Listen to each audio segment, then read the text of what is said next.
Hey everybody, welcome back to Record-ology. So, as is often the case, I get a lot of suggestions and feedback when I do a video, and I always like that. Keep doing it. Do it on this video, every video. But we reviewed this 1x1 turntable speaker thing recently, and I received a couple of ideas from you guys I really want to test out. So I thought I would share that experience in another video, albeit a little bit less formal. As you can tell, we're just flying by the seat of our pants here. We're just learning in real time. Maybe it'll work, maybe it won't. I don't know what the title of the video will be at this point. We'll have to see how it turns out. But the two main ideas I want to test out is maybe this has a bad stylus, which was, let me kind of back up a little bit. The issue was that there was just some distortion. There was a little bit of distortion, both with the built-in speakers and the direct feed. Most of you guys heard the same thing I did in that regard. Some folks heard it differently. It's all subjective, right? But two ideas that you proposed, I want to try. One is replace the stylus. I won't go so far as to replace the whole cartridge, because I just don't feel like doing it. It's a fixed, well, it's not really fixed, it's replaceable, but in this video, I'm just going to replace the stylus, and I am going to try an external preamp. I've got this little P10, very basic, but I know it works. It's a known entity, and we'll test that out and bypass this in case the distortion's coming from the built-in preamp. So without further ado, let's do a safety. Which is a baseline test. We haven't done anything yet to change anything.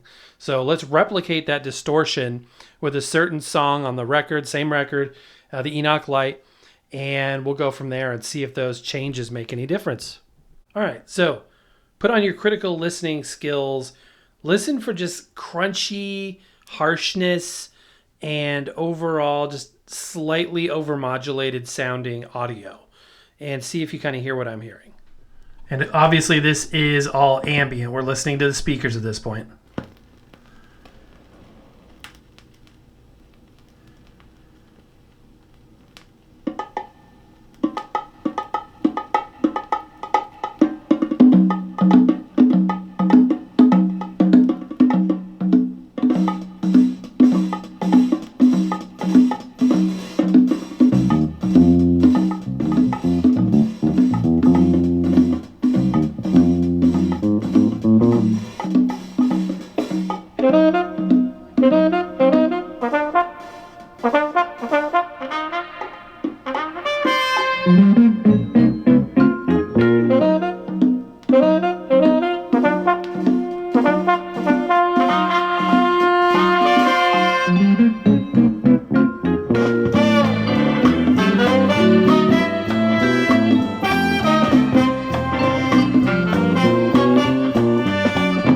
Okay, so hopefully you heard what I'm hearing. Just some crunchiness, harshness.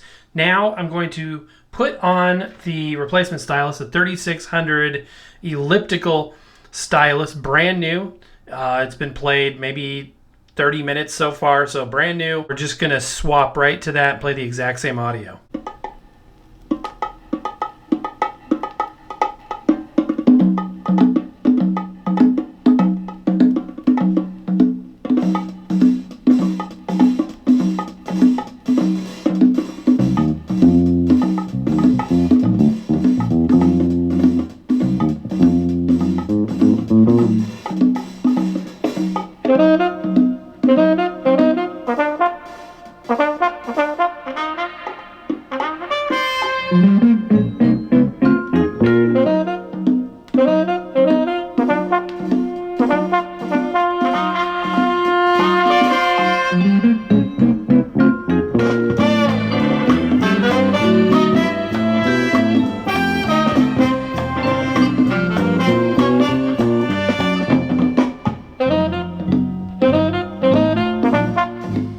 I think that did improve it. I think it improved it noticeably.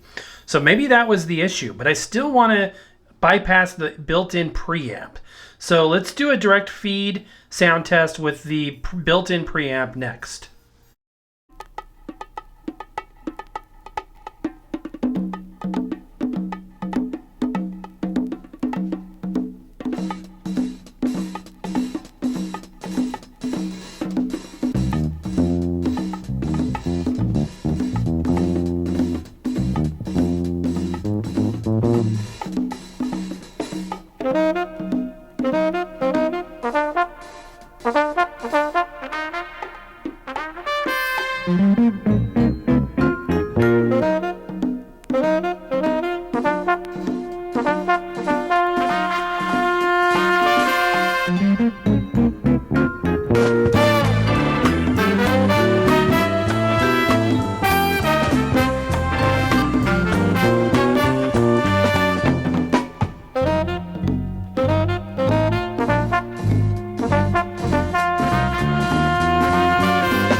Okay, now installing the P10 preamp for another direct feed.